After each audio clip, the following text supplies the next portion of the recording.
What's going on, golf addicts? Welcome to the DraftKings DFS preview for the U.S. Open 2023 at Los Angeles Country Club. DB here, Pat Perry. We got a special guest we're about to bring up here in just a second. How are we doing, Pat? I'm doing fantastic, DB. Apparently, we're both decided we're going to dress in black today. I don't know if that's... I know we're very Johnny Cash-like tonight. Yeah, we are. We didn't plan that. I don't know that Johnny Cash would be drinking like a hazy IPA, though. Do you think he would do that? This is what this is. Probably not. Probably not. He'd probably have a big, nice little, neat glass of bourbon or something, whiskey. What's your podcast juice tonight? Same as last night, man. I'm still. I mean, listen, our guest probably heard some stories. Okay, so and our guest is coming up, but I got it. I'm just trying to just keep it all together, DB, after a big long weekend. So I just got a little light beer here. Yeah, I hear you. Mm-hmm. Listen, we got a great show tonight. We're going to do things a little bit different tonight for the U.S. Open. If it's your first time with us, thanks for hopping in. We are going to, first of all, have a guest, and our guest is a player on the PGA Tour who's also playing in the U.S. Open. And he's played it. He played a little bit of it yesterday. He played a little bit of it today. He's going to talk to us about what he's seen at Los Angeles Country Club. If you're in the chat live on YouTube, feel free to throw out some questions on the golf course and conditions that we'll get him to answer for us in just a second. Then we're going to get to some picks, but we're going to do it a little different tonight. We're in Hollywood. We're in Tinseltown. We did this at the betting show. We're going to do a little bit different, some different categories tonight. It's the Academy Awards, the Oscars in Hollywood. So we've got awards and we've got award categories for tonight and for our selections. So we're going to go through the DraftKings slate there. Then we're going to button everything up at the end, and then we're going to end on a high note. Maybe it depends on who you. I don't know. I don't know if some people like the comment section. Yeah, I don't know if that's a high note or a low note. It's kind of it's the new segment, the comment section. We've done it a couple times now. It's back by popular demand. We're going to wrap up the show tonight with the comment section. I think if you don't like me, I think you enjoy the comment section. Well, at some point, you kind of control a lot of these segments. So, you could literally make it just about people that don't like me also. Pat, we don't get comments. We don't get comments. No, we do. Believe me, we do. We don't. I've seen them. Where are they? Point to me where. For the next comment section, I'll build I'll build some out for us. Okay. You will have a hard time because every YouTube video, all our Instagram posts, it's me. It's not you. Well. All right. Well, we're gonna hit that tonight. It's gonna be a good time. We're also giving away this bad boy tonight. God dang it. I love this thing. So I got to ask our guest if he's played one of these. But I mean, if you were a child if you played golf in the 90s, TaylorMade just hit you right in your nostalgia section with the burner mini driver from TaylorMade. I mean, look at this thing. It is it's got the copper and black. It's got the copper and black shaft situation going on. I mean, it's just a beautiful piece of work, and we're giving this away to someone tonight. We're going to give it away right after our guest hops off, so you're going to want to pay attention to that. Let's go. Let's get it started. Shall we bring him in, Pat? Yeah, let's do it. By the way, if you've not been a part of the Nut Hut, I will say this. Let me plug the Nut Hut real quick. If you've not been in the Discord, if you've not been a part of the Nut Hut, you are missing out tremendously because our boy Marcus has dished out 3 consecutive LPGA Tour wins, outright wins.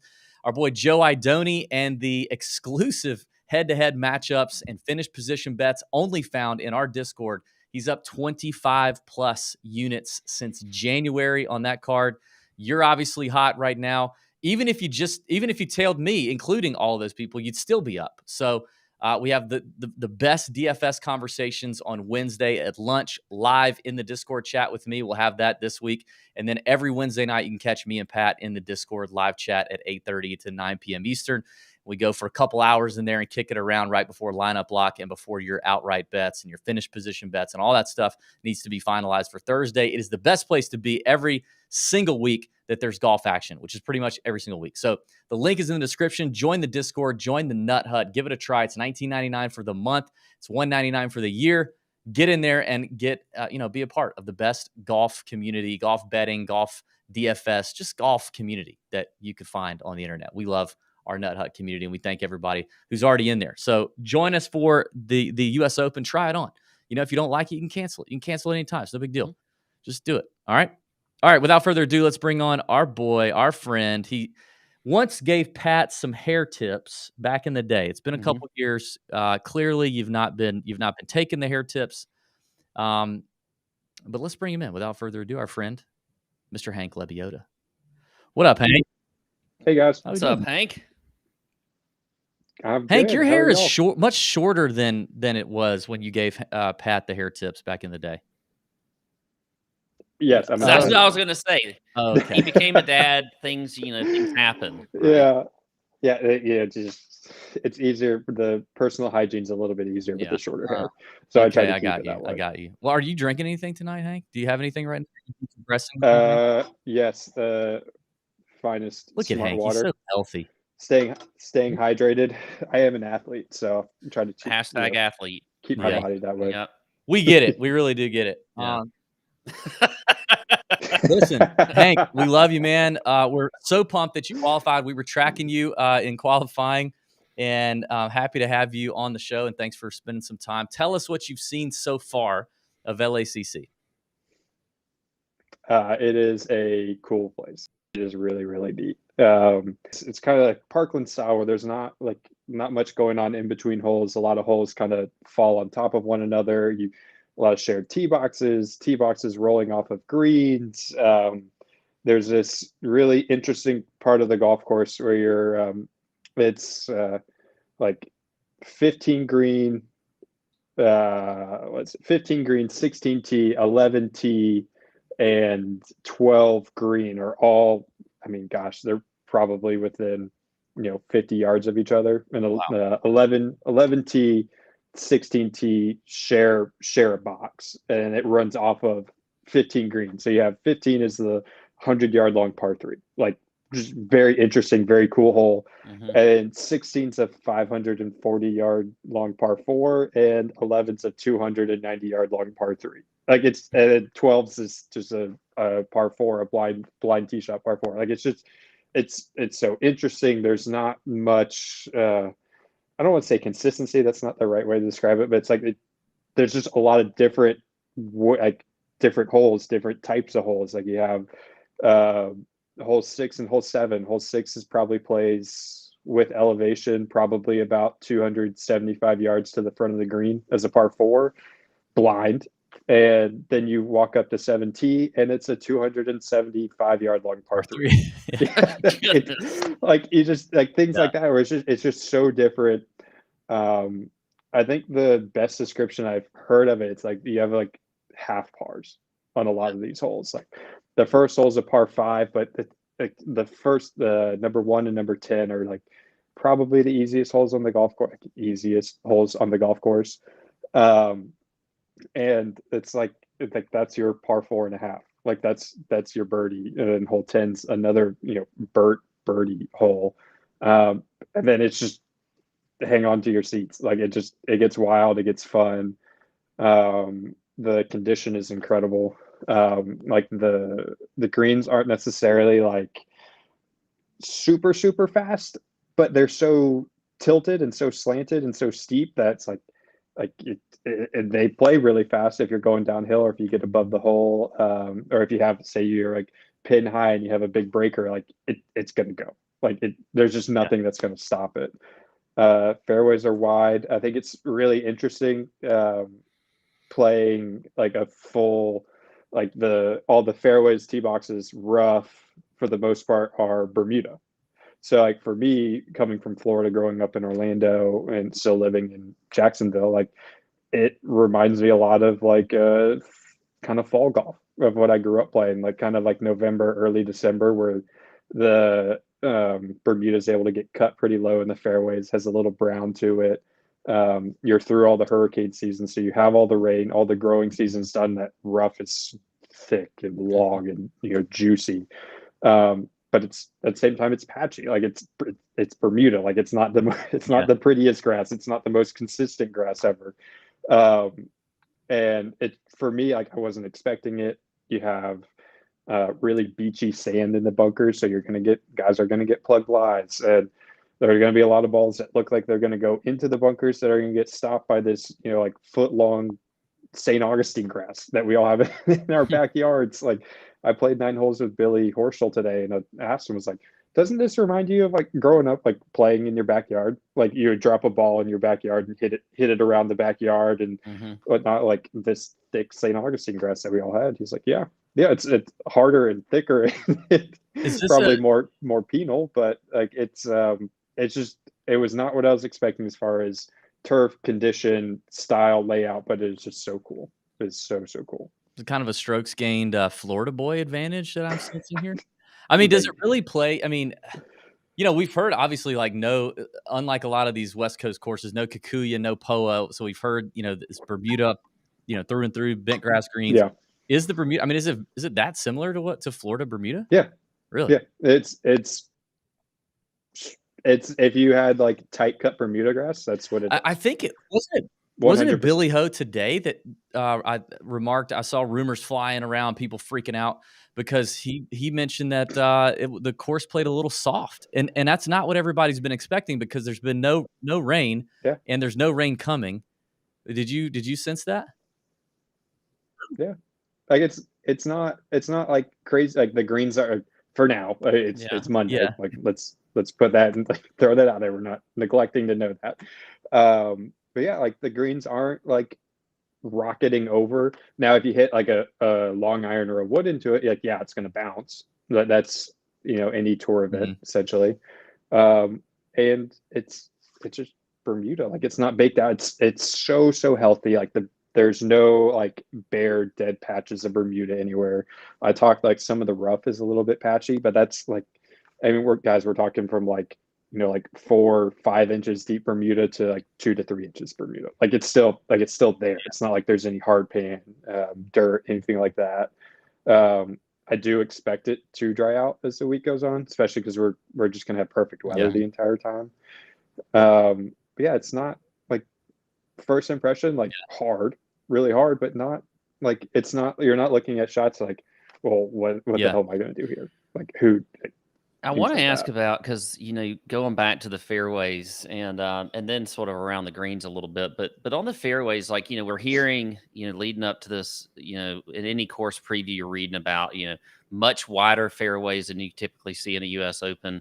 Are the fairways playing that wide though, or are there really like spots that you really and angles that you've got to hit it to on the fairways? Otherwise, you might be blocked out a little bit. I mean, do they play as wide, like off the tee, like in your sight lines? It is like this is a pretty wide fairway. I can pretty much hit it wherever I want, or is it I really need to be, left side here, right side here? It kind of narrows it a little bit as far as like where you actually need to be with the fairways.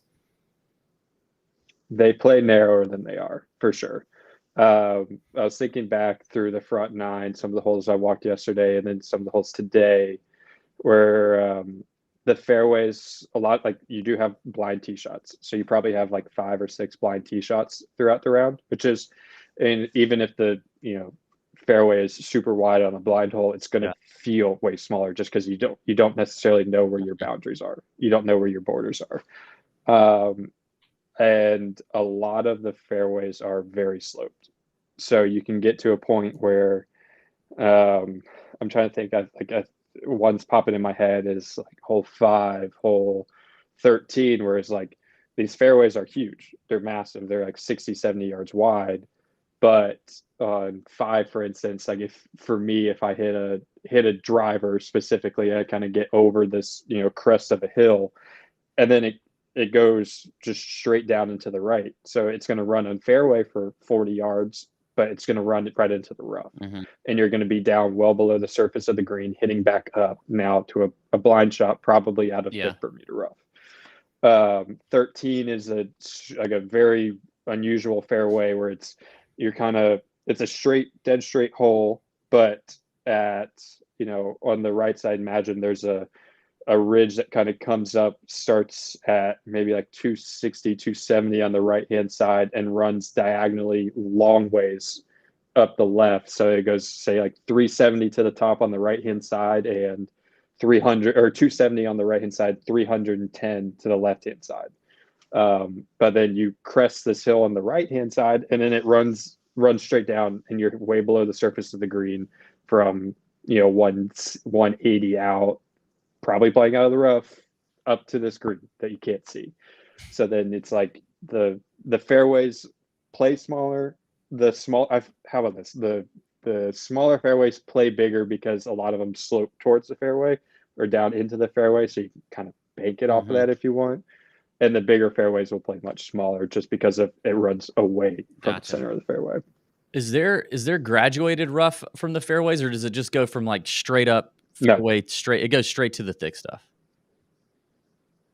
Yeah, and like I said, like it could be patchy. Like the Bermuda's, it's Bermuda. Yeah. Like trust me, a majority of it's really really thick, but like it's just straight into that, and then around all of the bunkers is this St. Augustine grass, which is just gross. Yeah, it looks rough. It does. Is it pretty fair though around the greens as far as that Bermuda? Like, I mean, you always see these, on Twitter, drop the ball in the rough and it looks impossible, but I mean, in the end, then we get to watching the tournament and it always feels like way more fair than people make it out to be on social media. Yeah. So like, as far as you're concerned with the rough, it's just US Open rough. That's what it is. And there's no tricks to it. Well, there are some. Well, yeah, that I agree. A lot of guys don't like hitting out of Bermuda rough or out of Bermuda fairways. Like for me, like a guy who PGA Tour players are such pampered fucks. Who's gonna bitch about hitting out of any kind of fairway? Like I have never once been like, I hate hitting out of this Zoysia. I'm in the fairway. Give me a break. I mean, it's Zoysia. Well, listen, I have complained about Zoysia, especially like around the greens.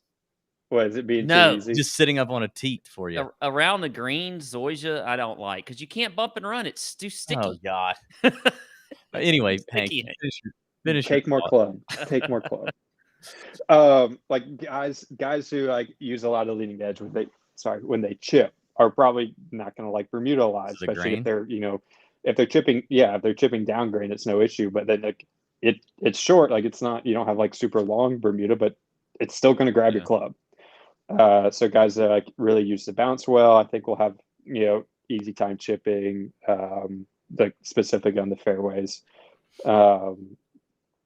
and guys that can kind of manage the thick Bermuda rough or maybe not draw the worst lies and the nasty Bermuda stuff, they'll do fine. Are you much of a golf architecture nerd, Hank? I would love to be, but no, not like a huge nerd. I'm interested by this course. How about that? Like it piques my interest. I like a lot of those, but I couldn't tell you. Like, was it Gil Hans that came in and did the most recent kind of renovation of it? So in the chat, Jack Fisher asks, any course that you would liken LACC to? Any comp course for you? No, not in particular. I mean, there's so many. Like I said, like there's so many like half pars, where there's not. Like you have the blind tee shots that remind me of like a Donald Ross golf course, where I'm thinking of like Sedgefield, where you have quite a few like blind tee shots where you don't know where the fairway is. But then you have like these rolling hills, and this is going to sound insane to everyone because I understand I'm in Beverly Hills and I understand this is LACC, but for the life of me, I was walking up some of the fairways. And I'm like, oh, this reminds me of Tallahassee. Like it's just like the dormant Bermuda, the big pines on the sides of the trees, the thick Bermuda rough, like that. It just reminds me of Tallahassee. But there's not. I was trying to think like there's nothing like it because there's no. Once again, like there's no like normal like thread that you see run throughout a golf course. Like there's no like specific like Pete Dye architecture bunkers or like the the skinny long fairway bunkers, things like that. Like they're not there, and it's interesting, it's fun, and it's very different across a bunch of different holes, different styles of holes. With all the like blind tee shots and tee boxes that are close together and all these things that are happening, do you worry about your safety at all? I mean, seriously. I spoke to my dad. I spoke to my dad on the phone this afternoon and told him, I was like, man, this is the first time I've ever had to yell 4 in a practice round. But because it's like people are just there and you don't really see them coming. There's going to be. I thought this was about ballet, like a ballet of finding like a group of homeless people in the Barranca or something. I thought it is LA. No, I think I I think it's well secluded. I think there's quite a few nice houses that kind of border every part of the golf course. Well, I mean, apparently the Playboy Mansion's somewhere out there. Yeah. Hank. I mean, okay. Look at you can hear the monkeys and the peacock. The animals you could hear clear as day walking up 13 fairway, and you're 250 yards away. That's amazing. I actually had to Google Barranca, though. I will admit that. I mean, even DB, I think he was writing something about Barranca. I was like, what the heck? Those are like the dried out water hazards. Well, they're like a cliff or something. No, it's just it's like a ditch. Gorge. It's just a ditch. It's gross. Yeah. You don't want to go in it. And they're in a lot of places on the golf course. So Barranca is just another fancy way, California way to say ditch, or something. It's a ditch with hypodermic needles in it. That's okay. All right. Our friend Josh Kistler wants to know winning score over or under 10 under. What do you think? If it gets the greens firm up, like it could be 10 under, it could be a little bit more. If it stays soft the way it is, maybe a little bit lower. Because you're going to have a good bit of wedges. Like I know I just told you guys about 540 yard par 4 and a 290 yard long par 3, but like you're going to have wedges. Like guys will have opportunities to score. And I think it's just going to be who handles the rough the best when you do end up in it. Our friend Spaz Bite in the chat wants to know, Hank, are you making any equipment adjustments for turf conditions? No, I had a long conversation with Aaron Dill, the Vokey wedge rep that we have with Titleist, earlier, right after I qualified. And I said, Aaron, what am I getting into? Like, I don't play a lot of golf in California as far as like I grew up in Florida. I didn't play out here a ton. I'm not familiar with LACC. I have no idea what type of turf it is, what type of grass, what to expect. Could you walk me through something? He said, yeah, he's like, LA in the summer, I expect to be firm and fast.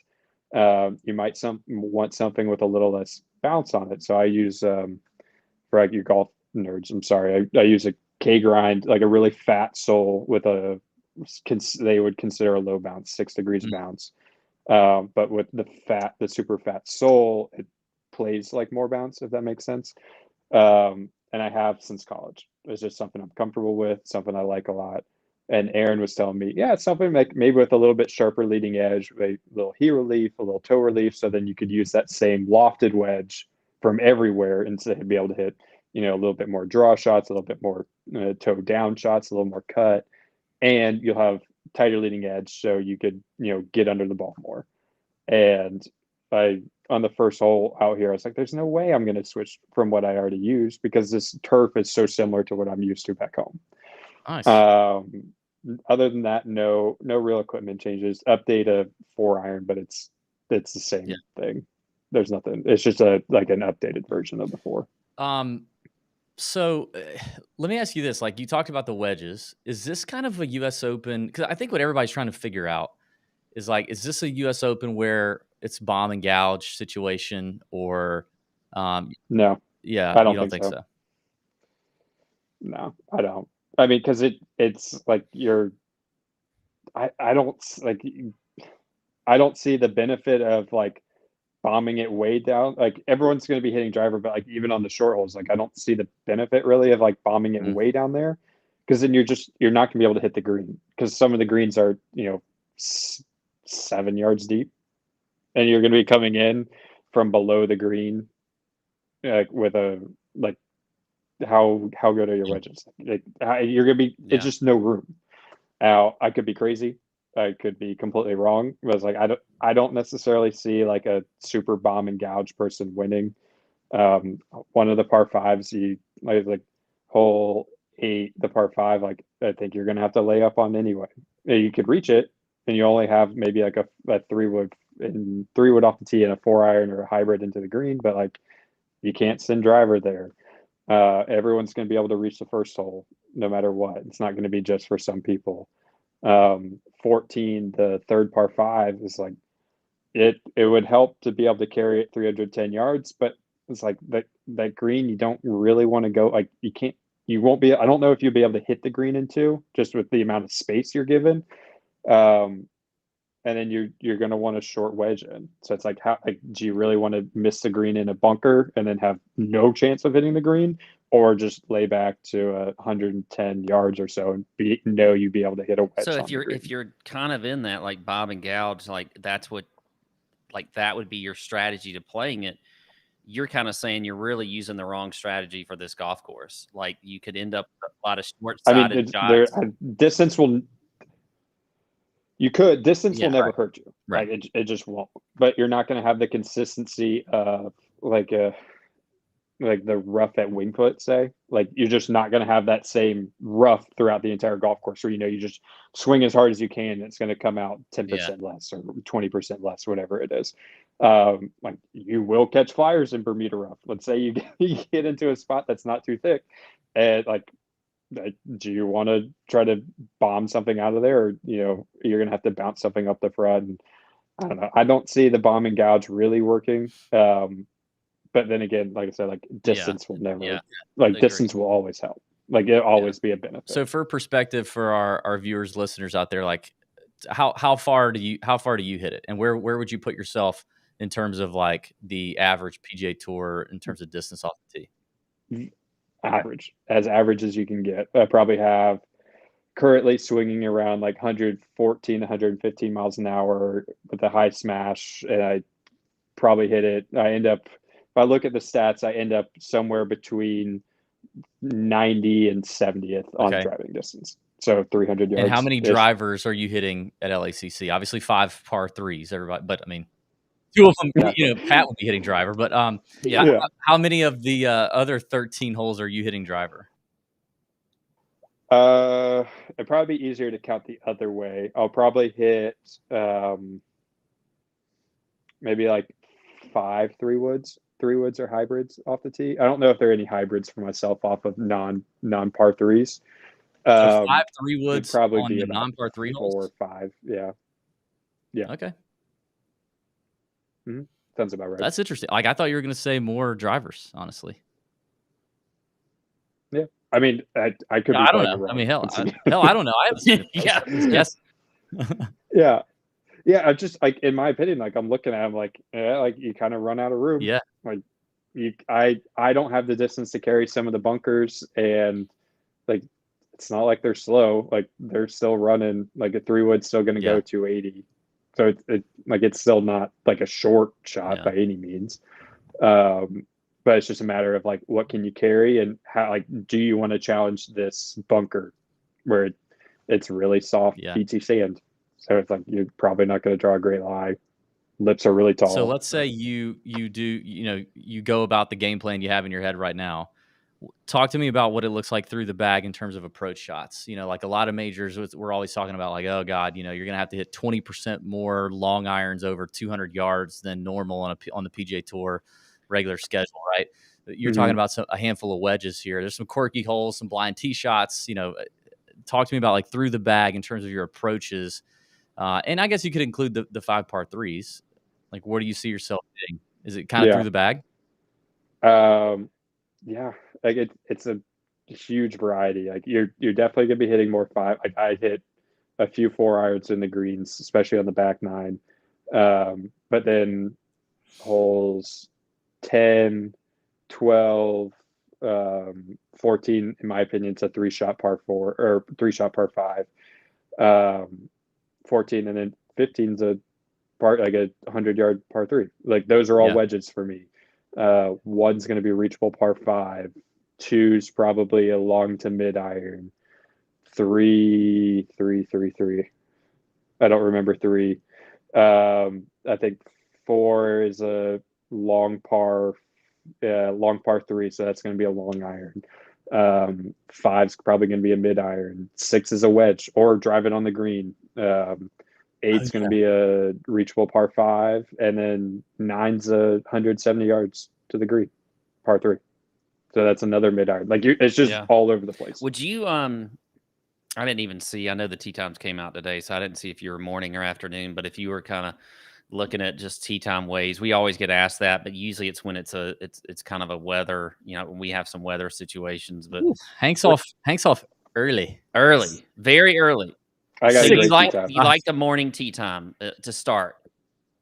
I'm indifferent about like if it's morning or late. Say first off, you get the benefit of the cleanest golf course for sure.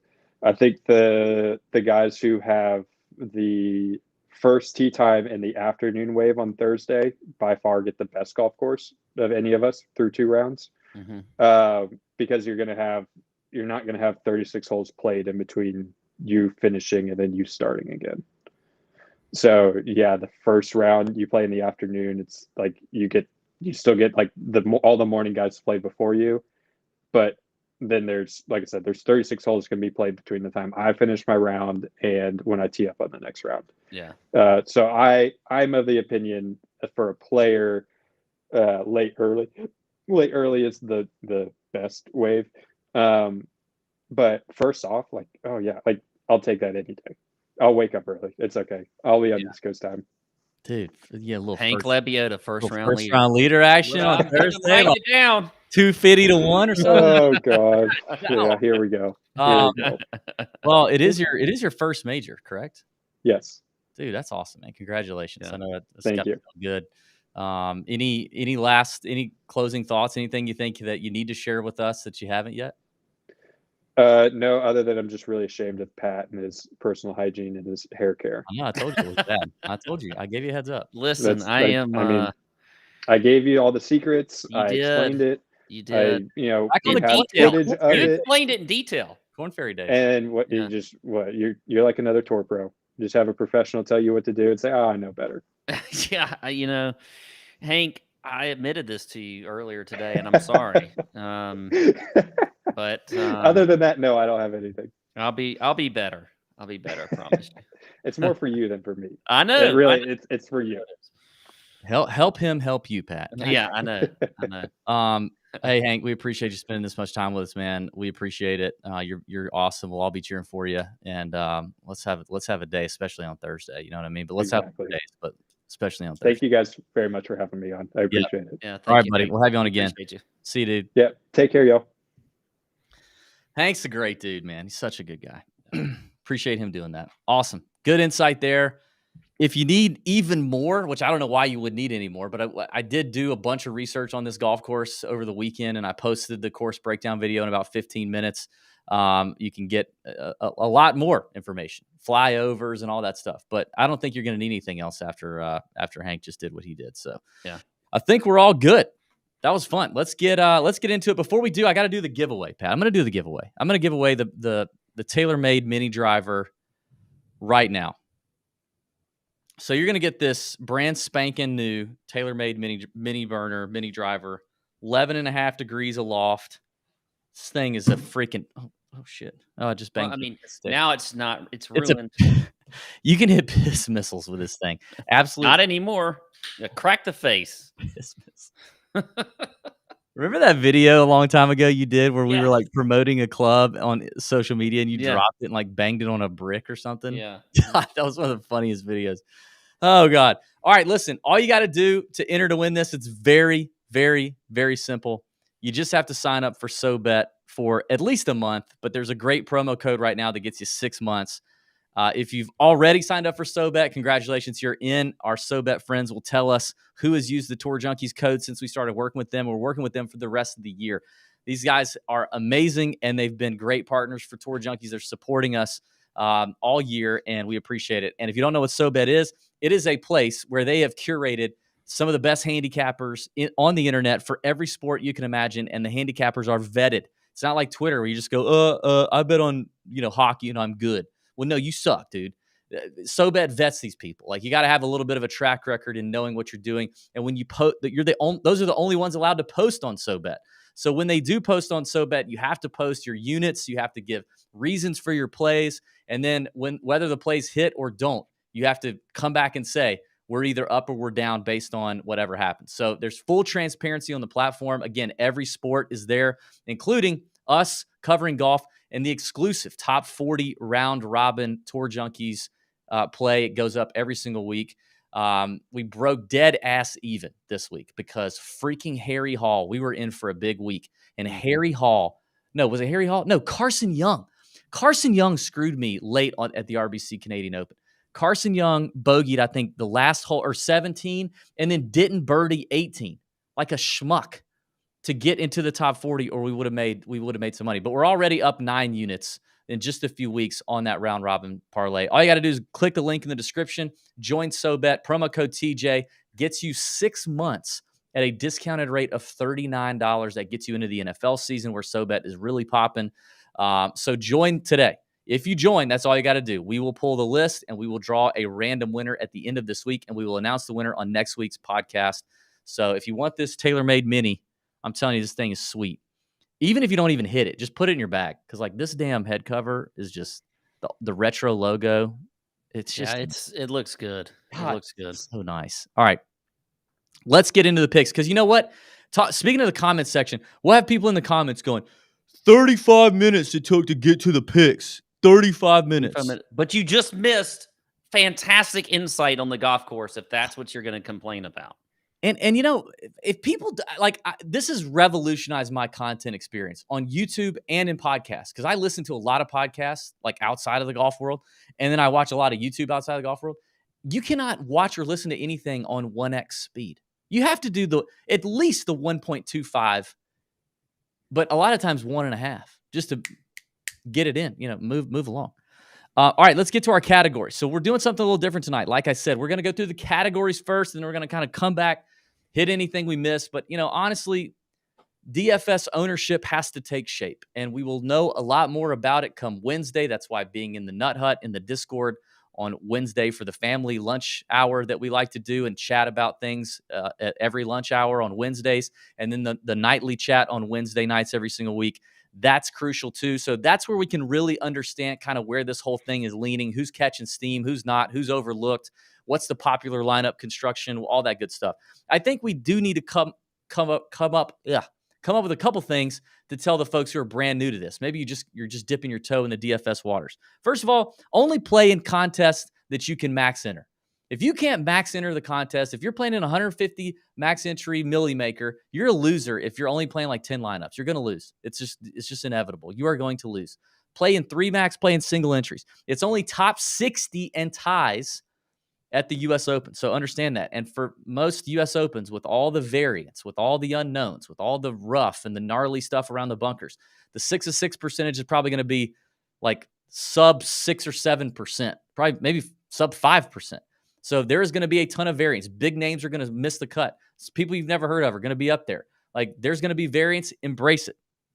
I kind of have a thought on that. You do? Go ahead. Yeah, because I feel like with strategy, we always talk about, and for good reason, so much with ownership and that kind of stuff. But sometimes I think we get a little bit too beholden by the ownership and too I want to be so different. But in majors like this, where I do feel like the 6 of 6 percentage is going to be so low, I almost feel like my mindset should be more like, hey, more like cash lineups this week. More like I want to get as many, like if I were to get through and I had 10 lineups and 8 of 10 are at 6 of 6, regardless of how I thought. Well, that would be like God mode. I know, but I'm just saying, like, regardless of how I thought, whether I was thinking, because there's 2 different ways you can think when you're putting your lineup together. A lot of it is, I want to be different. I want to be different. I want to be different. Another one is, I just want to try to get 6 of 6 guys through. And I don't care how different it is. I feel like this week is a week where you're just like, you know what? I don't care that much about what the ownership is in some spots. And I just want a guy to make the damn cut. That's what I want. Yeah. That's kind of the way I'm thinking this week. There's some truth to kind of, if it's going to be like that, having some balanced lineups is an approach, because obviously you've got the studs up top in Scheffler and Rahm and Brooks. I kind of put them in one tier, and then you've got Cantlay and Hovland, Xander kind of in the next tier down. Having that balanced approach may be a very viable option to try to get that 6 of 6 through. It's just, it is inevitable that a bunch of names in the 8, 9, 10K, 11K range could very well miss the cut, and you're just going to be pissed. But the pricing is soft, right? In general, I do think the top 3 or 4 names are actually pretty well priced, because I found it uncomfortable to play more than 2 of them, to play more than one of them. I mean, technically you can, But with the names at the bottom in the 6K range, it seems very uncomfortable to take that many chances in your lineup just so that you can have Scotty and Brooks, or you know what I mean, or Scotty and Cantlay. Like it is kind of, they're kind of making you make a decision up top. They're giving you a lot of good value in the other ranges, but up top it feels like you kind of got to make that decision. Yeah. I did notice this today, Pat. Before we get into it, the sharpest books. I looked at 2 sharp overseas market making outright books. They gave Rahm, Scotty, and Brooks around a 28% implied chance of winning. Obviously, like, it's high for golf, but it's still 28%. That means, would you take the field over those 3? Hell yeah, you would. So what you're saying is kind of where you can kind of say, man, you know, okay, if I completely fade those top 3, which is a bold move in DFS, maybe you're betting one of them or something, and you just want to fade him in DFS. I mean, there is only a 28% implied chance that one of those 3 actually end up winning, and they're going to have to probably win or finish runner up to kind of return the value there. So, yeah. All right. Is that kind of, do we have all the ground rules laid there? Everybody hit the like button, by the way. If you're watching on YouTube, please hit the like button. Drop a comment too if you don't mind. That'd be great. And share the show. We're giving away cash on the betting show. So if you've not watched the betting show, go check that out. We gave away some cold hard cash. All you got to do is drop a comment and leave an Apple Podcast review for that one. All right, let's get into our first category. We're in Tinseltown, Hollywood, the Oscars, the Academy Awards, right? So we took some Academy Award categories. We applied them to golfers. Some of these categories have just a few names, 4 or 5 names in them. Some of them have a lot of names, but we're just going to give you what we think, and we're gonna make some have some discussion that way. First category: Best Supporting Actor, and this is this is a guy who's had some close calls in major championships, but no major wins just yet. And a couple of these guys are in the upper tier, and a couple of them in the 8K range. So you got Patrick Cantlay. The nominees are Patrick Cantlay, Xander Schauffele, Tony Finau, and Sungjae Im. So some names there to consider who have not won before. Are we interested? Who most intrigues you in that group, Pat? This is a tough one for me because I feel like there's a lot of different ways you could go. I tell you where I wanted to go. I wanted to go with Tony Finau, but I just don't feel like we've seen enough. Another Tony Finau. What?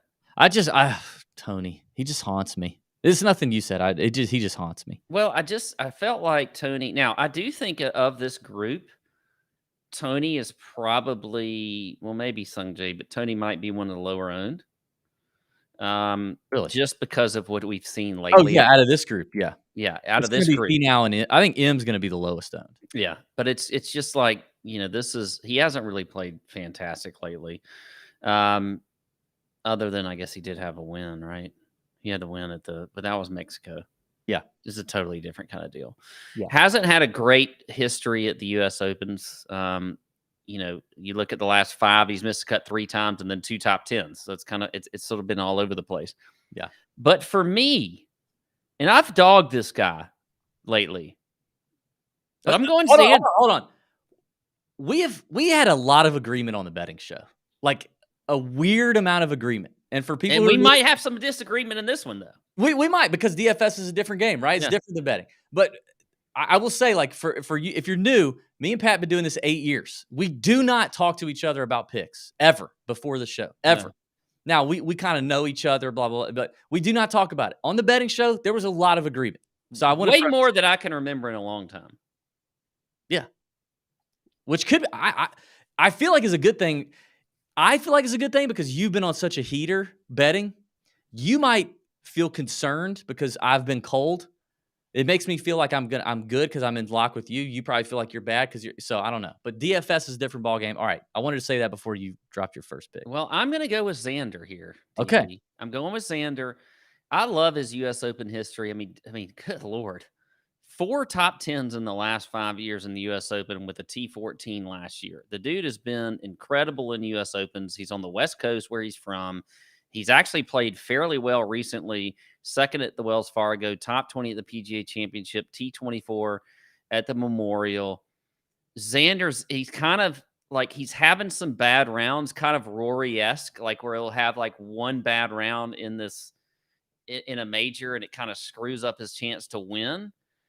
But again, I think Xander can have a good week this week. I like him. So Xander is my best supporting actor winner. I think he gets over the hump, becomes the lead actor this week. Well, no agreement here. Mine is actually gonna be Cantlay, and I don't typically find myself on Patrick Cantlay in major championships to this point. Usually because I'm usually only playing freaking Tony Finau. But nobody talks about Patrick Cantlay's from California, huh? He's from California. He's from Long Beach. Went to UCLA, right? Nobody talks about that. Everybody just talks about Xander and Homa. Cantlay's a Cali guy, okay? And honestly, I've run a few different versions, a few different early models on Fantasy National. Cantlay every time, no matter what I've done, has been in the top 5. Xander's popped inside the top 10 once, and he's around the top 10, but like 10 to 13 every other time for me. I think despite Xander's incredible U.S. Open record, which I definitely agree with you on, I just think the one who's hitting it better right now and the one I trust more right now is Cantlay. Now, when we're talking DFS, which we are, Xander is a tremendous value.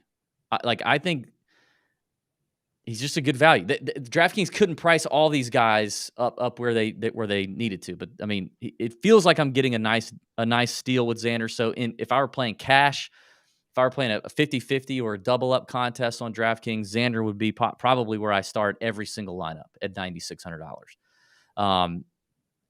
I don't, so I don't know. I don't know which one of them will be higher owned. I'm not sure. I could see it being either one of them, but I mean, do we really think it's like automatically going to be one or the other? I don't know that I do, because I mean, if people are choosing between the top 3, it's going to be, and then Hovland's going to be popular. We'll talk about him, I'm sure. But if people are going to choose between the top 3, it's kind of like it's hard to get to Cantlay, but you could damn sure get to $9,600 Xander. Yeah, 100%. Maybe they'll be around the same. I don't know. Yeah. Okay. Okay. Next category: best foreign film. Best foreign film. The nominees are, there's a handful here: Tyrrell Hatton, Hideki Matsuyama, Shane Lowry, Sung J M. Again, a lot of these guys will be nominated for multiple categories: Jason Day, Tommy Fleetwood, Justin Rose, and Adam Scott. Those are your best foreign film nominees. Most of those found in the actually all those found in the 8K and 7K range. We said we could pick a few here, and I'm going to pick 2 chalky players, 2 guys that I think will be pretty popular for, and then I'm going to pick one I think is going to give me some leverage. The 2 chalky players are going to be Hideki Matsuyama for me. I just can't stop Hideki right now. I've been playing him a lot this year. He's been playing well. He's hitting it just as good as ever. He feels healthy. I don't know why Hideki would be ignored. He's got an amazing U.S. Open record, absolutely amazing U.S. Open record. Never missed a cut at a PGA Championship. I mean, hello, like the value on Hideki's through the roof. He's a cash lock in a 50-50 or double up situation. I absolutely love Hideki. I'll probably also end up betting him outright. I think Hideki's poised to win here. The next chalky play out of this group I'm going to do is I'm still doing Tommy Fleetwood. I'm still just going to, we talked about him ad nauseum yesterday on the betting show. I'm still going to Tommy Fleetwood. I said that his form looks better than Matthew Fitzpatrick's form coming into the U.S. Open last year. Matthew Fitzpatrick had never won a PGA Tour event, had not won on U.S. soil, had not won a major before, nor has Tommy Ladd. And everyone wants to say Tommy Ladd's choking, Tommy Ladd's not a closer. I've seen that going around today. That's ridiculous. Like, the margin of error is so thin on the PGA Tour until he does it over and over and over and over again. I'm not buying that. I don't believe that. It's just too thin. The margin is just too thin. And things just haven't gone his way, or he's had a couple bad swings at the wrong time. But it would not surprise me at all, given his form, given the fact that he has nothing wrong with his game right now. There is nothing wrong with his game. I like him if it plays firm and fast. I like him if it doesn't. I think Tommy is incredibly valuable at 7,900. Now, he will probably be extremely popular. And there probably is a point where, depending on lineup construction, I look at Tommy Fleetwood and go, oof, that's too much. I'll have a ton of him in betting. So I might bow out, but I love Tommy right now. The player that I have that I think will be a little bit of a leverage play at 8,500, right there around Hideki, is Shane Lowry. And I didn't think I was going to get there on Shane. But as I started digging in deeper, even though Shane's kind of had some letdown performances, like I think his Canadian Open was kind of a letdown, he's still been pretty solid and still like no major concerns or issues other than the occasional really horrid week putting. But, difficult golf courses, he gains a lot of. He does better on difficult courses. He's got he's a major champion himself. He's got a solid U.S. Open track record with I think only 3 missed cuts and 9 or 10 attempts. Tremendous PGA Championship record. I just think this is a great course for Shane Lowry because it's a hard golf course. And I think hard golf courses, major championships, precision iron play is where Shane thrives. The around the green play has not been as good as we're used to seeing it, but I also think some of that is due to the approach play elevating. His approach play is more than double what he normally has operated at over his career. So his approach play is through the roof, which means he's going to get less opportunities around the green, which we see sometimes the numbers around the green dip as a result. He's a great player around the green. I have no concerns about Shane Lowry. So I think Shane might be a guy who people don't get to. Which is amazing considering just how consistently he tends to be in majors and everywhere else. I mean, so I could be wrong. Maybe they do get to him, but I mean, maybe also like we talk about this every major. So many good players, you can't play all of them. You shouldn't play all of them, right? No, this is a group for me where I kind of think of the idea of I don't really care too much about some of the ownership because of how good I think these players can do, like Tyrrell Hatton, Hideki, Fleetwood. Those were kind of my 3 favorites in here, and I didn't even think of it from ownership because I'm like, if I'm looking at those 3 and I'm plugging them into my lineups, I feel like they're kind of plug and play, and I feel really good about them making the cut. And I don't really care what the ownership's going to look like. They're playing too well right now to even leave them out for any reason. I don't, just because I think Hatton is high owned or Hideki's high owned or Fleetwood is high owned, that I shouldn't put them in there. I'm not going to do that because they're playing really well, and I'm just going to do it. So those, really, if I'm picking 3, those are my 3 favorites here. Okay. I do think, this is a good group. The only one that I like, I'm just not sure about is Sungjae. But everybody else in here, I could make a good case for with Jason Day and Rose and Scott. I do think we're going to get to Wednesday, and Sungjae's going to be pretty low owned. Sungjae's going to be really low owned, and people are going to want to play him. Yeah. And we got to kind of have a little bit of a short memory with what happened at the PGA Championship. I get it. But if I'm just looking at right now, putting my lineups together, Hatton, Hideki, Fleetwood are my 3 favorites in this category of foreign film, DB. Yes. Well, I'll try to bring this up as we go along, but I mentioned those sharper books and their implied odds to win. I just looked at to win because that's all they had available at the time. I made note of some guys in the 8, 7, 9, 10K range who were either overvalued or undervalued on DraftKings based on where those sharp books listed them in the outright market. And Sungjae M, even at his 8K DK price, those books had him as overpriced in DraftKings. So they had him down pretty good. So even the books are kind of thinking Sungjae's not the play. All right, next category. This is a new one. We didn't do this one last night. Best animated film. Animated as in animated on the golf course. Okay. You'll know when we start rattling off the names. Maybe I kind of reached on one of these, but I don't know that I did. Jordan Spieth. Again. Well, yeah, that's not. Yeah, that was not reached. Again, Tyrrell Hatton shows up in another category. Bryson DeChambeau has had his afraid of ants. animated appearances. Sahith Theegala. I see him as an animated guy, but like he's a fiery, competitor. Siwoo, we all know about that. 100%. Billy Horschel talks a lot. Sergio Garcia. Best animated film. I said we could pick one or two. I went first on the last one. You pick. Tell me what you got. All right. Now, this one I did get a little different on, DB. I got a little weird. And it is animation, which can get weird because you can do a lot of different things with animation, right? You can create an ultra different, what is it? An ulterior universe. What am I trying to look for here? An alternate universe. Alternate universe. Yes.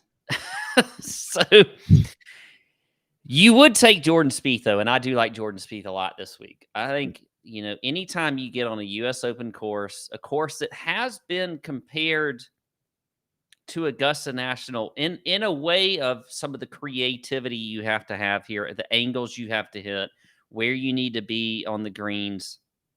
So I like Jordan Spieth this week. Yep. Then I'm dropping to the bottom of this category in Sergio, DB. I think Sergio is a very interesting play that we need to not totally ignore this week. I like the fact that he had to play his way in here. Okay. He is obviously one of the best ball strikers in the world. He always has been, and ball striking is key this week. Even Hank just said it. You don't have to be a bomber. So I like Spaz just said, Pat just entered the multiverse. Did I create another word tonight? I love when I get to create a word. Maybe between that and you picking Sergio, maybe what Spaz is talking about. Well, I'm just saying, I think Sergio is a sneaky, obviously going to be a low-owned play this week. And so I'm going with him, DB. I mean, really only one solid finish to speak of on Live. He finished runner-up at Singapore. I do see what you're saying with the narrative about how he put his head down and had to qualify. We talked about the Live chip on the shoulder possibly disintegrating with the whole merger or whatever. Maybe it's not a merger or whatever, we don't know, situation. We talked about that kind of disintegrating for some guys, but for Sergio, having to qualify for U.S. Open, I definitely understand that. I understand that. And has had a tremendous overall. If you look at the big picture of his U.S. Open experience, it's amazing. But the last 5 years have not really been amazing outside of a T19. It's not been that good. But I understand the leverage play there, ball striker, and just general major championship experience. I'm okay with it. I don't love it, but I'm okay with it. This pick is not this is a gut pick for sure.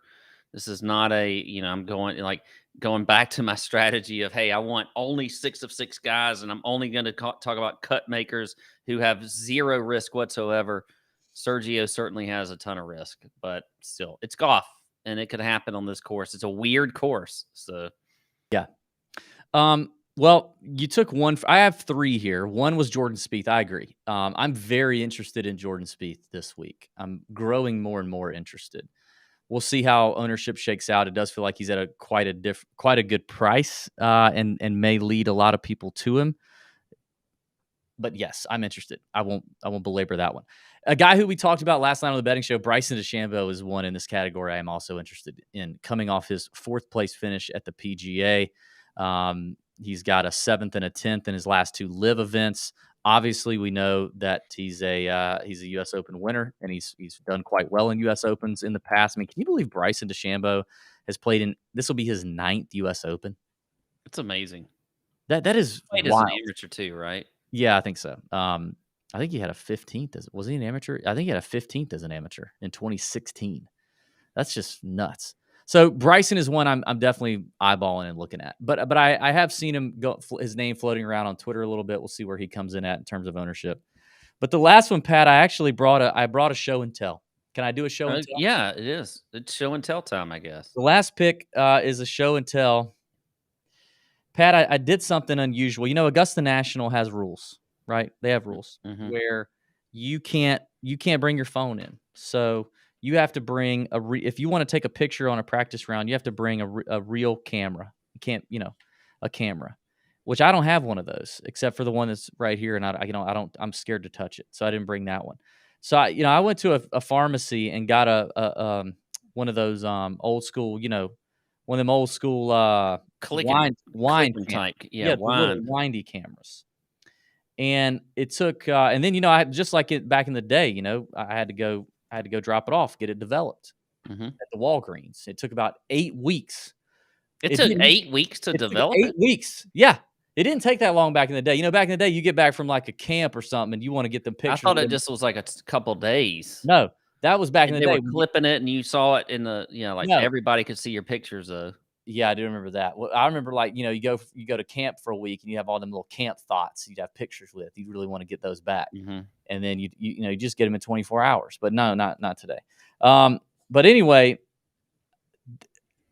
in true DB fashion, when I was there on the Tuesday practice round, I just wanted to go watch Siwoo play. Why not? So Siwoo's my selection here. But I talked to Siwoo that day, walking off a 17 green, going to 18 tee. He knows us. He knows the Tour Junkies. He knows we're obsessed with him, and he's okay about it so far. He doesn't. No restraining orders yet. But we talked for a second, and I said, "Do you mind if I take a picture?" He said, "Sure." But the problem with these effing roll-up cameras is there's no selfie camera. How do you know? You don't know. So I just have to wind the thing up and put my arm here and hope we got it. Kids these days don't even know what that's like. They don't even know what it's like to hope you got a picture. You either got it or you do it again. Yeah, 10 times. Siwoo even laughed at my camera. He said, "What camera is that?" And he laughed. And I said, "Dude, it's the Masters. This is the best I could do." And I got the picture back today.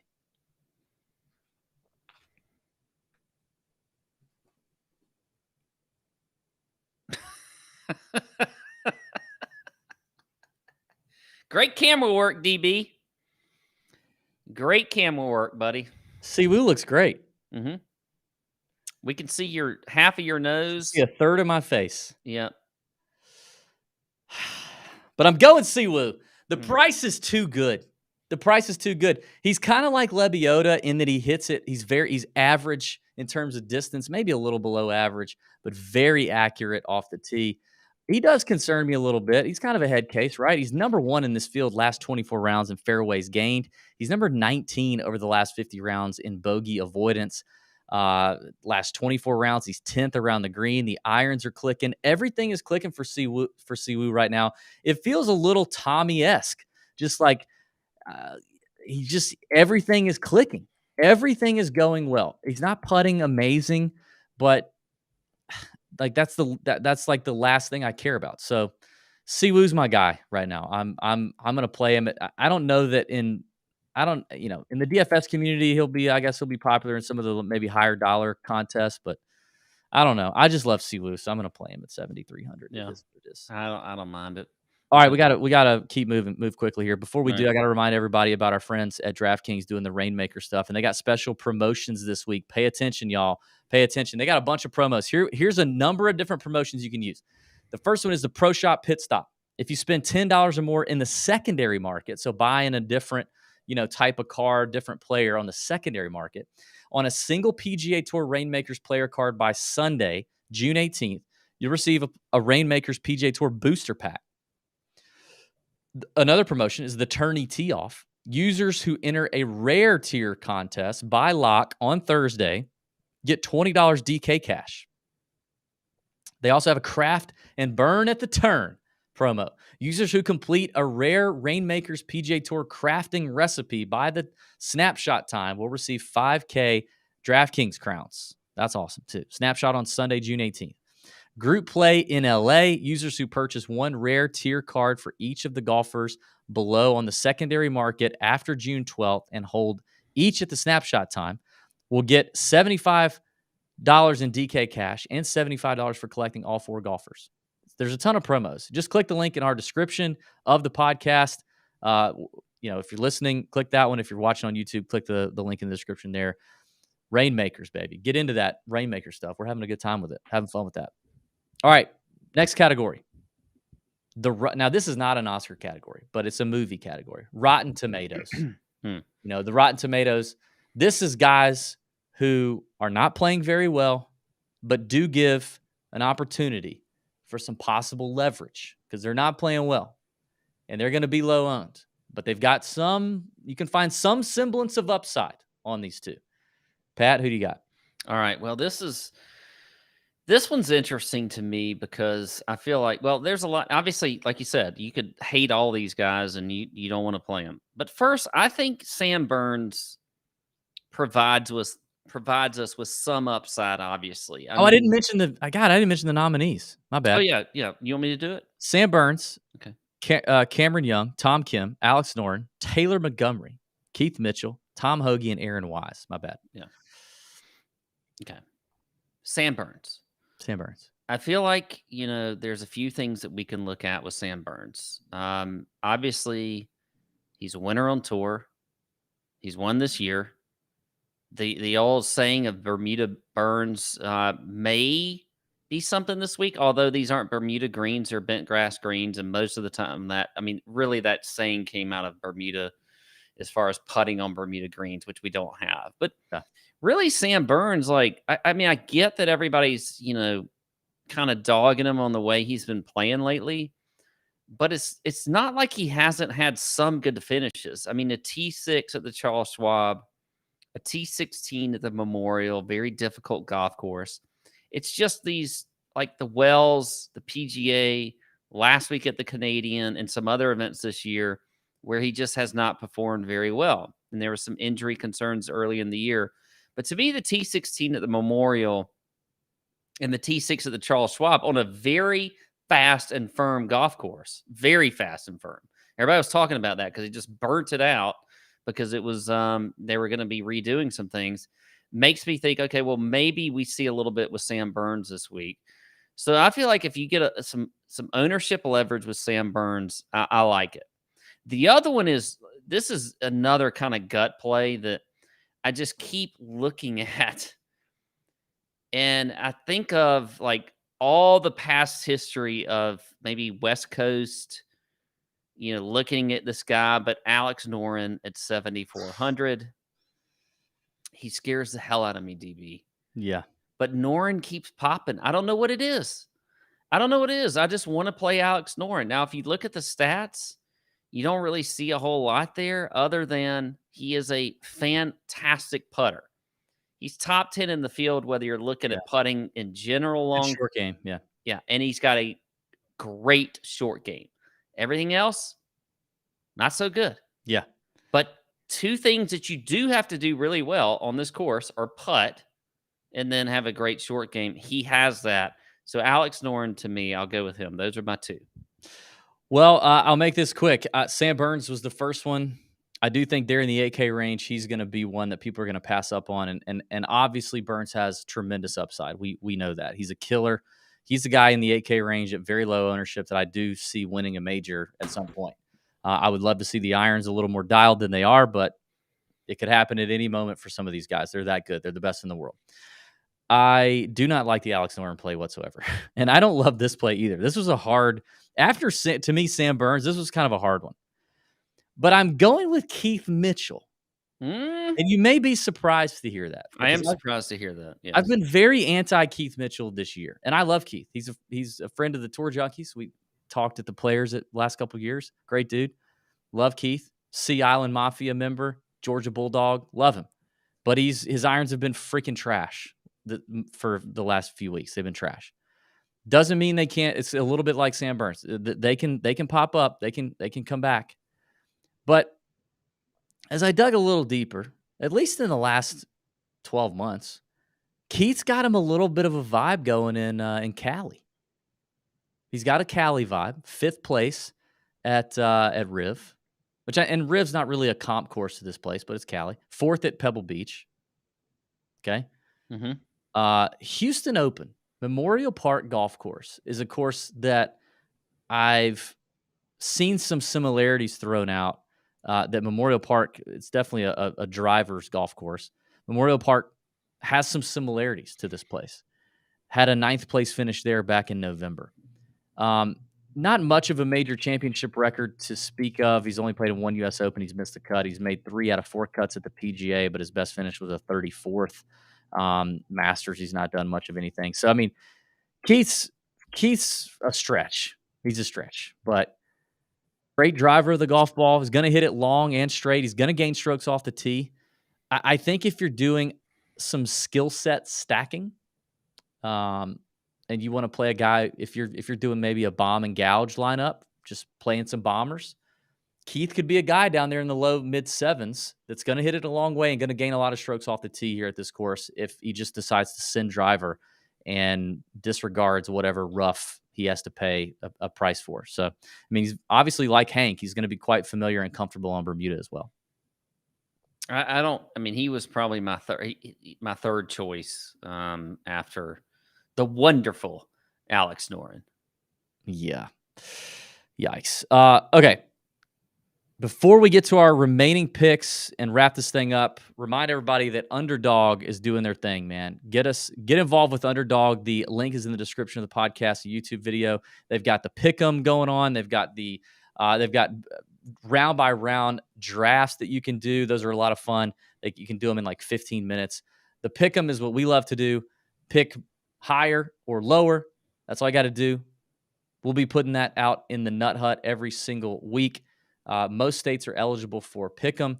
Check it out. Underdog is where you need to be for any sort of high-low, situation you want to do. Underdog has got you covered. Use promo code Junkies to get a 100% deposit match up to $100. Promo code Junkies with the link in the description below. All right, 2 more categories. Best short film. Okay, best short film. We're going to pick a couple of these. This, again, kind of going back to the lineup stack, the skill set stacking idea, which is the idea that maybe you say, all right, well, I'm going to have a few lineups that in the event this does play like an absolute precision, hit it up the Nat's ass, hit it in the fairway at any cost situation, screw the bomb and gouge. I want to have a lineup full of guys who are going to do that quite well and make sure that they hit the fairway. These would be maybe some short knockers, shorter hitters that do pose an attractive possible buy in the DFS market. So a couple of these. Pat, what you got? Well, a couple of these for me. I am, I'm a fan of Denny McCarthy, DB. I had him on the betting card a couple of weeks ago. He missed it in a playoff to Victor Hovland. But Denny's a great putter. He just feels like one of those courses that Denny could play well on. We have seen him play well in the West Coast before. So Denny McCarthy, I like. I like Russell Henley. Yeah, I think Russell like Henley's Henley a lot. Just one of these fantastic ball strikers. Plays U.S. Open style golf courses well. He always has in his entire career. Yeah. So Denny and Russell Henley are probably my favorites. I gotta say this though, DB. I mean, I think both of those are going to be relatively popular. I think they will. I don't think I've talked about Brian Harman in a long time, but I know I want to play him. God, I mean, I don't want to play him this week. I had him circled. He's got a tremendous U.S. Open record, doesn't he? Yeah, he does. I mean, PGA's not bad. I mean, U.S. Open, he's not missed a cut since 2015. A 19th in 2021, a runner-up in 2017. Like, he doesn't seem like he's been quite himself this year, especially with the irons. But if we hear it's getting firm and fast, I'm with you. I'm with you. Brian Harman is such an experienced player across the board, from all the way back in like U.S. junior days, where I think he either won it or almost won it, to now. I mean, he has always been a good player for these type conditions. So I think Brian Harman is definitely in play. And I don't think I've played him all year, but I haven't either. I am this week. Well, Henley's a favorite for me, but I think Henley and McCarthy, like I said, are going to be popular players. Depending on your lineup construction and where you're eating chalk, other places, they may be chalk worth fading. I mean, we typically find that mid to low 7K chalk in majors is usually fine to fade. So that may end up being a situation where we got to make that decision. But I do like Henley a ton. I like Henley the most there. I ran a model earlier, and I told you I've run a few of different ones today. This guy at $6,800 came up 18th in one version of my model. Andrew Putnam. He keeps popping for me too. I agree. Last 24 rounds, the following categories. He's 13th in approach, 29th around the green, 22nd greens in regulation gained, and 10th in fairways gained. Last 50 rounds, a little bit bigger sample size. He's 26th in bogey avoidance and 9th in putting. He's not long off the tee whatsoever. Again, he would be a perfect short knocker, firm and fast. I need guys to hit the fairway skill set stack. Andrew Putnam.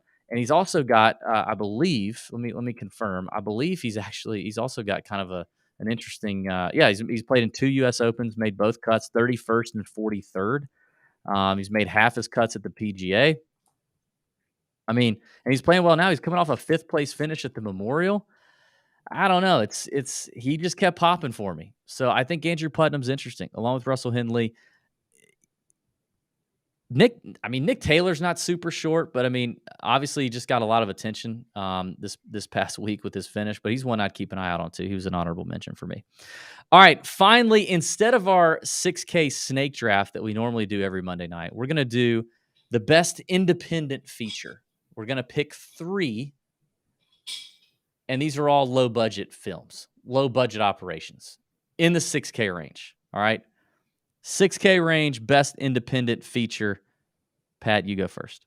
Okay. Well, one of them is Andrew Putnam. Okay. So we can go ahead and cross that out. Carson Young, to me, just the way he's been playing the last, really all this season. I think Carson Young is one of those that I feel like if I'm choosing in the 6K range and I want a guy that's, making cuts, that's just been a solid player all year long, I think Carson Young is somebody I like a lot. Then, and he has not played a U.S. Open before, so that's okay. Yes, first major. Whatever. There's a lot of guys in this range that are in that category. Then DB, it's Patrick Rodgers. Yeah, I know. Patrick Rodgers could piss you off because he's not going to win and do whatever else. I get it. He makes total sense at 6,900. I get it. And so great record at U.S. Opens. Yeah. I understand. So those are my 3: Putnam, Rodgers, Carson Young. All right. Well, I'm going to go with Rodgers was one of them, but I'll pivot here. I think Kurt Kitayama is one that everybody's going to look at and go, whoa. And he's not been playing great, but he wasn't playing great either going into the PGA Championship. He had 4 straight missed cuts following his win at the Arnold Palmer, and then he got to the PGA Championship and all of a sudden gained 8.7 strokes on approach and finished 4th. So he's coming off of 29th at Colonial and a missed cut at the Memorial where he sucked ball striking, and you're like, what the crap is going on with Kurt Kitayama? But he just got too much upside to kind of look over it. A guy who's won on a tough Bermuda-filled golf course like API. A guy who finished runner-up at the Genesis Scottish Open on a very firm, fast golf course that had a really stacked field there too. Honda's another tough golf course full of Bermuda. Finished 3rd there last year. So it just seems like Kitayama's too good to be at that price. And I think he will be a popular option, but he won't be super popular. 6,800, he won't be. So I like that. A guy who's a late entry into the DraftKings player pool and may not show up in certain websites. Adam Schenk, Pat. Adam Schenk is $6,800. He's playing. Says he likes hard golf courses, right? Said he likes hard golf courses. Our boy Brett Swedberg is on the bag for him this week at the U.S. Open. Their first week together was when he lost in the playoff to Emiliano Grillo just 2 weeks ago at Colonial. He's now had 2 runner-up finishes this season. He's playing as good as he's ever played. He's as confident as he's ever been. He's coming off his first kid. He's got the nappy factor going on. And he's another guy who just doesn't do anything terrible. There's nothing that there's no glaring weakness. Everything is just pretty solid. He's a really good putter. He hits it long enough. Adam Schenk there's going to be people on Thursday that are going to realize that Adam Schenk is in the field because he wasn't in the field when Price is released. I'm just saying Adam Schenk is going to be in play. And then finally, there's a number of names in here, but I'm going to give a weird one. I'm just going to give a weird one, Pat. I think Romain Langesque is intriguing. The Frenchman, full-time DP World Tour player. The dude absolutely bombs it. Okay, I looked at his stats on the DP World Tour. Hits it a mile. He's like top 40 in approach play. He's got really no major glaring issues outside of a little bit of short game, but it's not terrible. But I mean, his run on the DP World Tour right now is very, very good. He's coming off a 10th, 16th runner-up, T21, T45, T9 in his last 6 starts. And he's actually got a little bit of a major championship record as well. Sorry, did I say 6,800? He's 6,600. Finished 34th at the U.S. Open in 2020. Made the cut at the Open in 2019. Made the cut in his first Masters in 2016. Made the cut again at the Open in 2015. Like, he's not some young, like, wide-eyed major guy. $6,600. I could just see one random Euro down here popping. So I'll go Romain Langesque, the Frenchman. Okay. Yeah, something different. I'll have to look into that one. Last question, Pat. Guys at 8K or above, 8K and above, that you will not play regardless of ownership, regardless of how low owned they are. I have 4. Me too. And I realize that this could also be fodder for folks that want to play these guys because we're fading them. So do with it what you will. Yes. But I'll start at the bottom for me. This is not price related, but this is how I wrote it. Okay. Cam Young. Yep, he's on my list. Justin Thomas. Yep, he's on my list. Sungjae Im. Yes, he's on my list. Colin Morikawa. Yes, he's on my list. We have the exact same list. Those are the 4. Which tells me that for sure those guys are going to be low owned. Like, somebody needs to play them. Okay, let me say this. Okay, so if it's those 4, obviously Cam Young, we've talked about him a lot. Yeah. He is broken. He's not broke. He's not broken. Short game has completely left him. Irons are not. He's not having these peak iron weeks like he was in 2022. He just doesn't seem like the same player. Okay. Sungjae, I don't know. If you had to pick one, like if I just said, Pat, gun to your head, you have to put one of these guys in your player pool, and you have to be double the ownership, like double the ownership of the field. Who is it? I feel like it's Morikawa, and I hate to say that. And because I said, even like going against a lot of things I said to you personally, I believe, and maybe Chalk Bomb Ben, that I was done with Morikawa for a while. But I think that of these 4, Morikawa could be the one that surprises the most. I will say the caveat with Morikawa is these back spasms. Yeah. That forced him to withdraw just a couple of weeks ago. If he's healthy, I guess. I'm saying was that healthy. Memorial? No, yeah, it was a Memorial. He didn't even play the last round. He just yeah, but wasn't he kind of sucking or something? I don't know. No, I think he quit before the round started. Maybe we'll I mean, hopefully somebody will have some insight on Morikawa. I agree. It's Morikawa for me too. Considering, that, I mean, the back spasms, I've never had back spasms, so I don't know how long they last. I don't know. JT's also the one that everybody keeps tweeting about, 50 to 1 JT, 50 to 1 JT. And that makes me think again, okay, well, we haven't still seen anything out of JT. At least Morikawa has done some things to show us that and the dude played lights out in the first round of the Players' Championship. And, he looked fine today. He's been good. Yeah. I saw him in pictures today out on the course. It didn't look like back spasms were bothering him too much. So, I mean. Yeah. I think it's probably Kawa for me too. So total agreement there. Who knew? Who knew we'd have that? Okay. There's a lot of players we didn't talk about. We can't talk about them all. It's already a long show. It's longer than we normally go.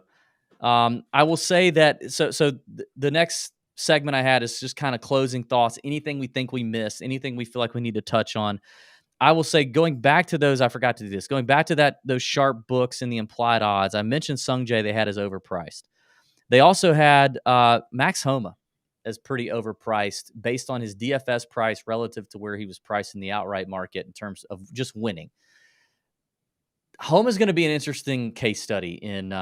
He's just going to be an interesting study here as the week progresses. We're going to hear from him in the press conferences and all that stuff. But obviously, he's the Cali boy. He's the course record holder. He's all these things. I'm interested in that from a lot of different standpoints, because there's a lot of people that I'm seeing that do what we do, that talk about golf, that, whatever, that are actually going kind of against him.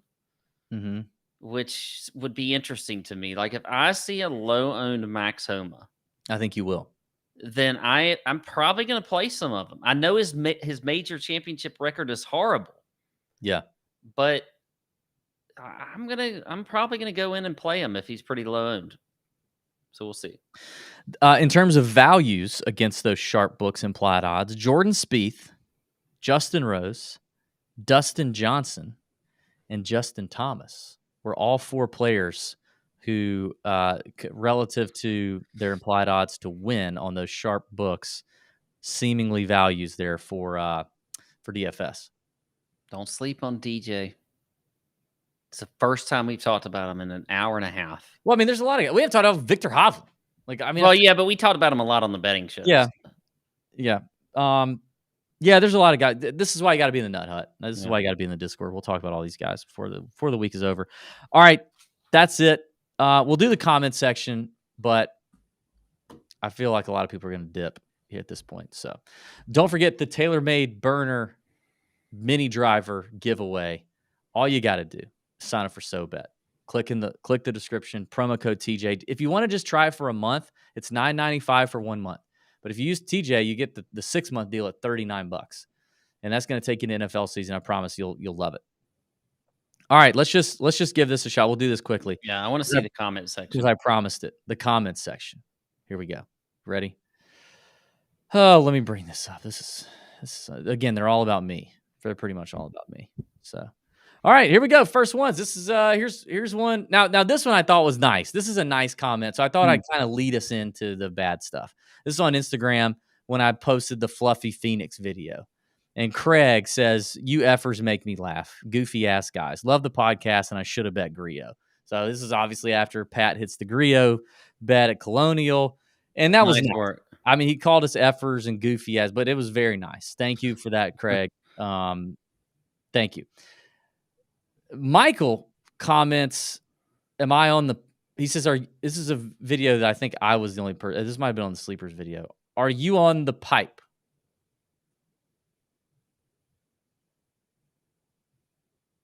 No, I am not on the pipe. No, Michael, I don't know. I don't know which said pipe you're referring to, but I am not on said pipe.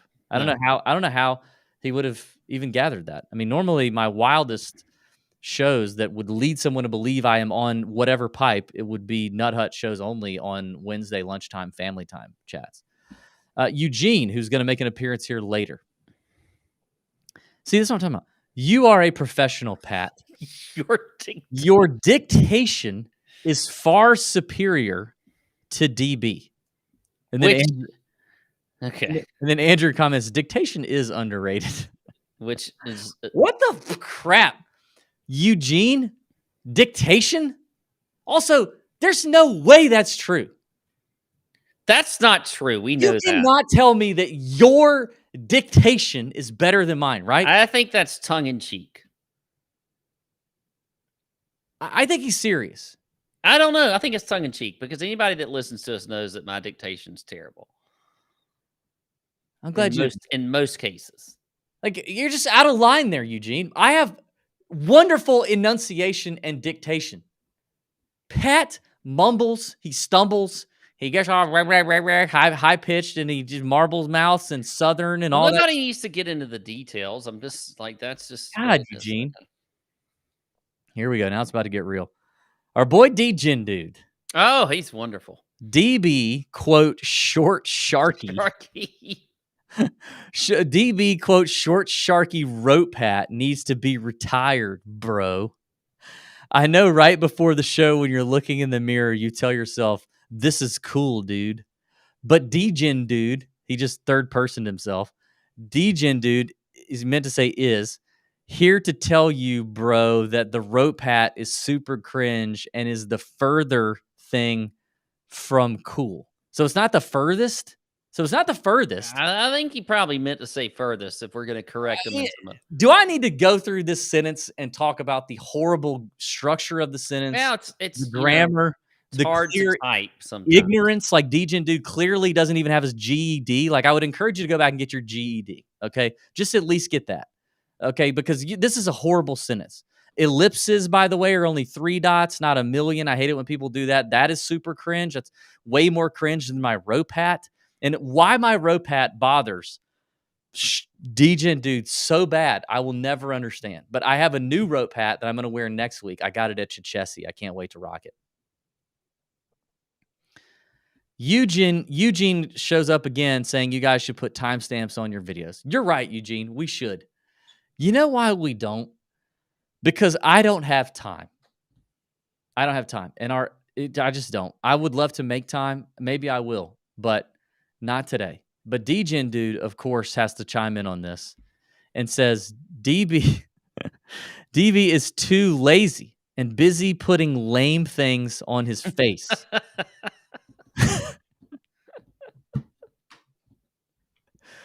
DGen dude did not find my Fluffy Phoenix bit at all entertaining. No. Maybe he loved it when you put a butterfly on your face, but he didn't love it when I put something. All right, last one. Now, these last ones, I blocked out the name. I protected their identity for just for fun.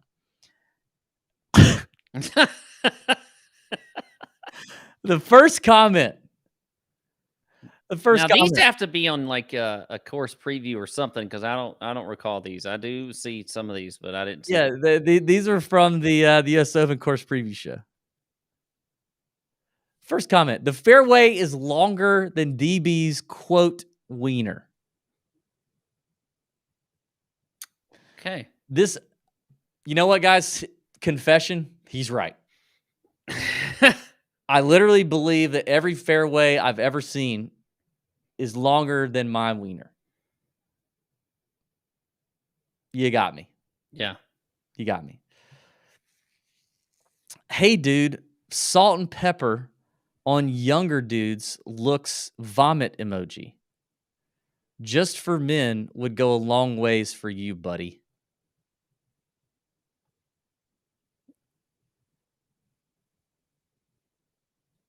So he also doesn't like my gray. Yeah, I don't have a lot of gray, and I'm older than you. It is kind of weird how I have more gray than you. Like, I have way more gray than you. Nothing. 0. Well, I guess in the beard, I do right there. I mean, I probably got more of it in my beard than you do, too. It's kind of crazy how it is. This guy's just super... these people are, like, super consumed with the way I look. My rope hat, my hair, my wiener. Well, DB. This is what happens in the comment section. The comment sections is a crazy place. It gets weird. All right. Fun show. Thank you. Love you. May your screens be green. See you in the Nut Hut. See ya.